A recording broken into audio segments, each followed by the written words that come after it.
Donc les objectifs de ce stage, ok, il y en a plusieurs. Ce stage particulièrement, c'est un stage où il y a du suivi. Ça fait déjà 5 ou 6 années que je viens ici pour intervenir au GDS, le Global Defense System.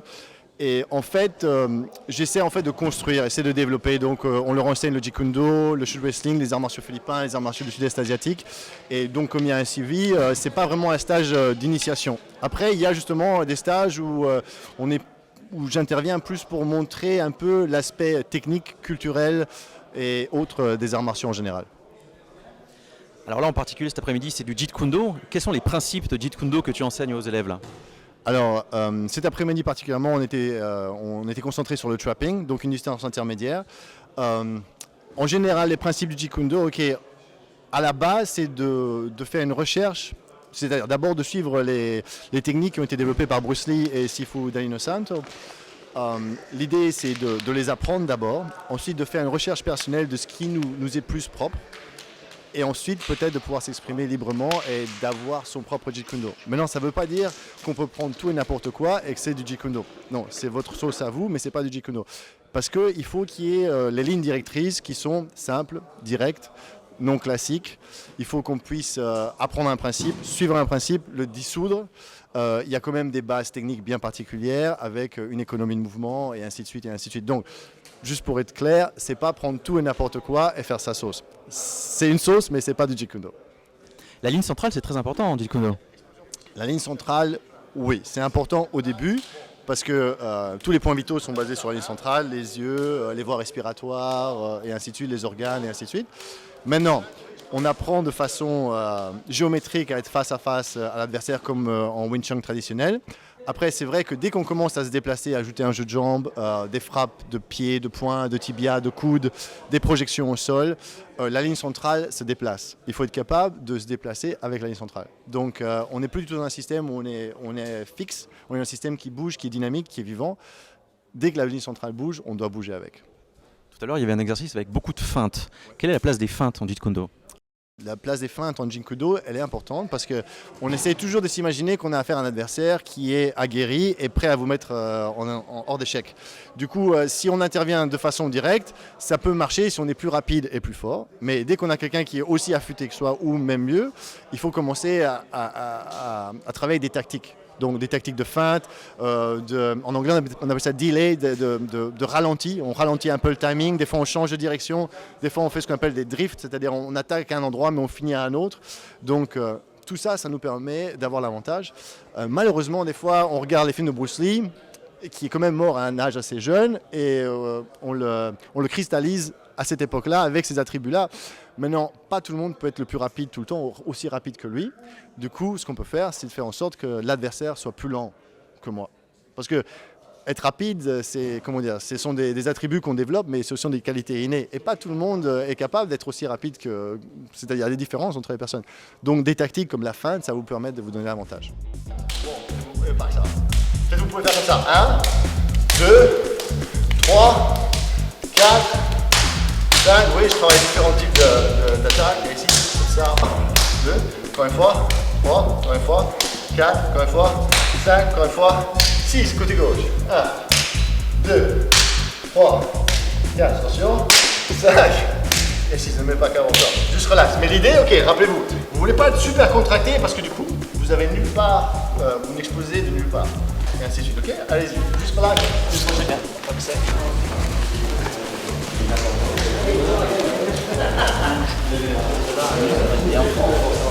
Et il m'a dit que ça fait pas ça.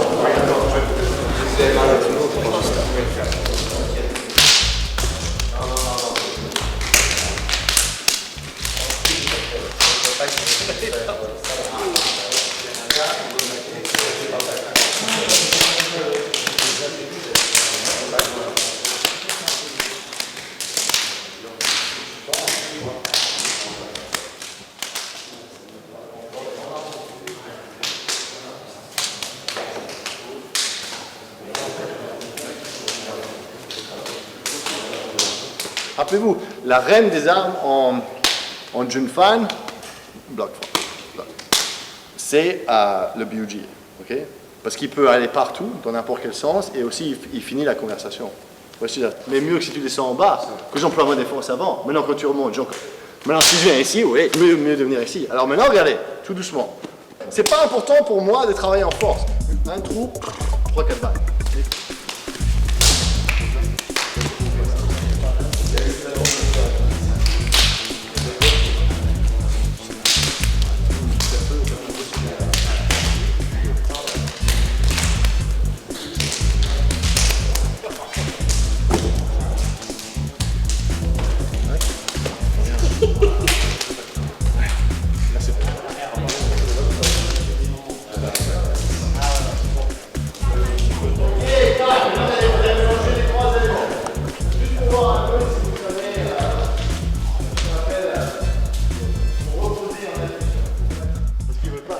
Chacun doit avoir raison, oui, c'est ce que je veux dire. Ça c'est quoi, un double maxa? Quelle est la différence?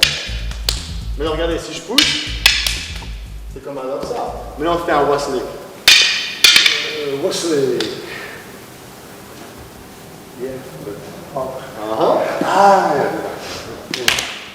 Vous croyez que c'est quoi? Ça c'est de la lutte.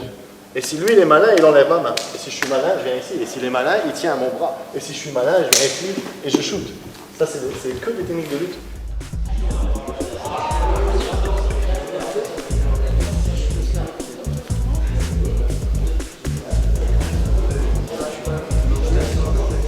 C'est pour ça que c'est intéressant d'observer les différences, ok, et de reconnaître les similarités. Hein. Apprécier même des fois les différences. Comme ça on n'est pas tous pareils, on n'est pas tous les mêmes, des petits clones. Moi ça ne m'intéresserait pas. C'est bien d'aller dans un pays, de découvrir d'autres choses, de voir d'autres climats, d'autres gens. Et on est un produit de notre contexte. Hein. Slotov, Johan. Merci. Linaire, Pascal. Respire, relax.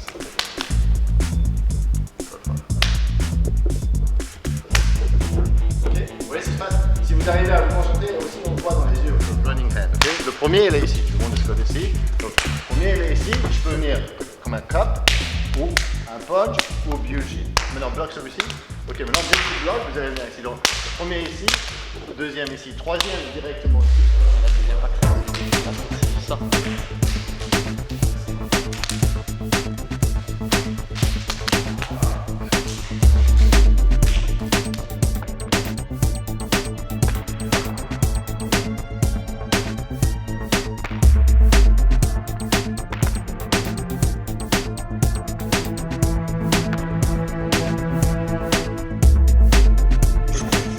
Et en même temps, s'occuper de celui-ci, bloque celui-ci. Vous voyez comme ça va être difficile pour lui de bloquer ce côté-ci.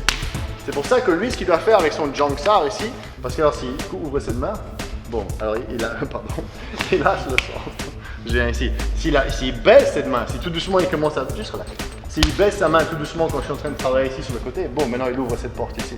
C'est pour ça que quand lui il fait les Jangsar, cette main ici, elle devrait être au moins ici en train de garder. Que pensez-vous du développement du Jeet Kune Do en France et en Europe?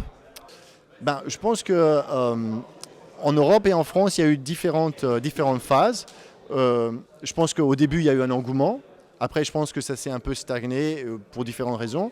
Maintenant, je pense qu'il y a un corps oui, je pense qu'on peut dire une base solide qui s'installe et qui se développe peu à peu, mais avec une belle assiduité, des bons principes. Je pense que les gens d'ici une dizaine d'années auront vraiment une bonne notion de ce qu'est le Jeet Kune Do. Mais ça prend du temps. Et pareil pour l'Europe.